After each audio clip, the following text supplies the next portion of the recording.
بسم الله الرحمن الرحيم الحمد لله رب العالمين والصلاة والسلام على أشرف الأنبياء والمرسلين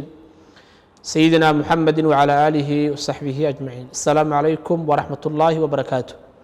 ولا ليال ومالنتي تضباد هي برامج كي أي نكجور رميني بشهر رمضان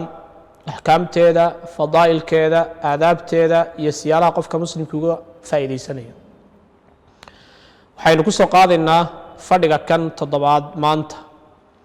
sunanka iyo fadaa'ilka la rabo inuu qofka muslimka ahi ilaaliyo waa sunnayaal maadaama labadii fadhiyo hore midna arkaantii kaga soo warranay midna shuruudii kuwana waa sunnayaal qofku hadduu ka tago soonkiisii ka dhaawici maayaan laakiin ajarkii baa kaga yaraanaya hadduu la yimaadana ajarkii baa u badanaya sunnayaashaas waxaa ka mida suxuurta inuu qofku suxuurto waa sunnihii nebiga calayhi salaatu wasalaam waa barako nebigu barako ku sheegay calayhi salaatu wasalaam tasaxaruu fa ina fi suxuuri baraka suxuurta buu nebigu calayhi salaatu wasalaam suxuurta waxaa ku sugan barako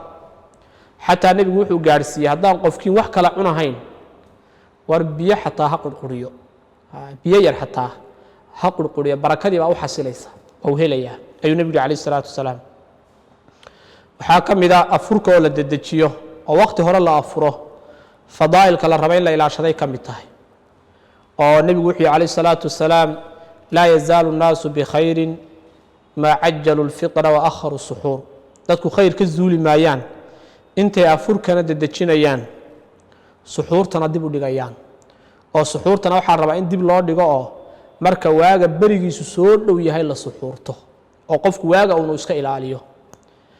afurkana waxaa rabaa in la dedejiyo marka sidaa loo hubsado in qoraxdii dhacdayba in horey laga afuro marka waxaa la rabaa labada midna inaan khalad ka imaaninoo dee adigoo isle afurkii dedejina qoraxdii oon weli dhicin ha afurin oo soonkaagii dee ha iska burinin oo ha iska khasaaraynin adigoo isle suxuurta dib u dhigna dee yaan waagii kugu beriyinoo waa beri cuntaha cunin marka waxaa la rabaa labadaba dhexdhexaadka inay noqdaanoo labadaba la hubiyo afurkana in qoraxdii dhacday waa in la hubiyo suxuurta marka dib loo dhigayna waa in waaga aan lala sugin marka labadaasba waxay ka mid yihiin sunnayaasha nebiguna yihi calayhi salaatu wasalaam dadku khayr ka zuuli maayaan intay sunnadeeda saa u tadbiiqinayaan waxaa ka mid a sunnayaasha loo baahan yahay qofku bisha ramadaan carabkiisa iyo xubnihiisaba sidii uu ilaalin jiray ramadaan ka hor si ka badan waa inuu ilaaliyo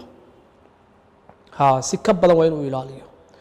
waayo nebigu wuxuu yihi calayhi salaatu wasalaam man lam yadac qowla الzuuri wاlcamala bihi falaysa lilaahi xaajaة fi an yadaca طacaamahu wa sharaabah qofka aan iska ilaalin hadalka xun iyo ku dhaqankiisa iyo waxa aan fiicnayn iyo cantarabaqashka qofka aan iska ilaalinin ilaahay danka ma laha buu nebigu calayhi salaatu wasalaam inuu soomanaado af haysto iyo inuu iska cuno midna ilaahay danka ma leh subxaanaه wa tacaala marka waa inaad ilaashataa carabkaaga iyo afkaagaba ilaa nebigu u gaadhsiiyey calayhi salaatu wasalaam inuu yidhi xataa haddii qofkii mid idinkeedi ka mid a lala dagaalamo ama la caayo ha yidhaahdo innii saa'imun war waan soomanahay saa kaga tago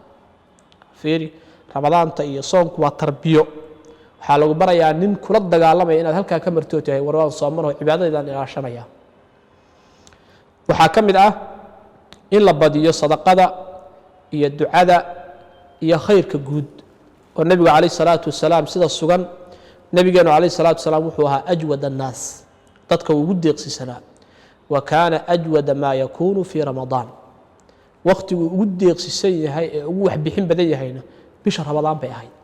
markaa ku daya nebiga calayhi salaatu wasalaamoo waxaad kaga dayataa deeqsinimada guudna kaga dayo deeqsi noqo oo waxbixi waxaad si gaara kaga dayataa bisha ramadaan inuu si gaara wax u bixin jirayoo ayadana si gaara wax u bixi oo badi waxbixinta badi ducadaa ka mid ah wuxuu nebigu sheegay calayhi salaatu wasalaam xadiis walow sixadiisaba hadala ku jire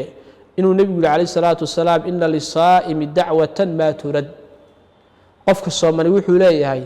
rabbi bari aan la celin hadduu ilaahay gacmaha hoos dhigto ilaahay baryo horey laga aqbalayo marka waa istijaabu dacwa waqtigaa tahay weeye waqtiga la afurayana si gaara waxaa u soo aroortay in nebigu calayhi salaatu wasalaam